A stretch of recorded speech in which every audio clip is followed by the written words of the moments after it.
అలాగే ఆదివారం రోజు ఎవరైనా సరే ఏ పని చేసినా కలిసి రావాలంటే బయటికి వెళ్ళేటప్పుడు బెల్లం ముక్క నోట్లో వేసుకొని వెళ్ళండి.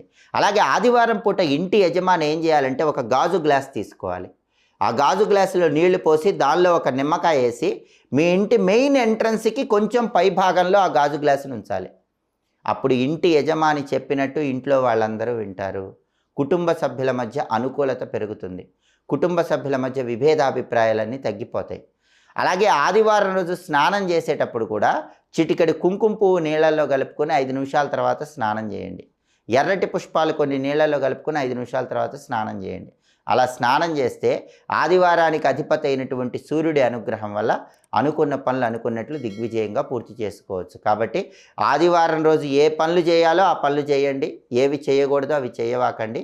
దానివల్ల అద్భుతమైన శుభ ఫలితాలు సిద్ధింపజేసుకోండి. సర్వే జనాః సుఖినో భవంతు. స్వస్తి.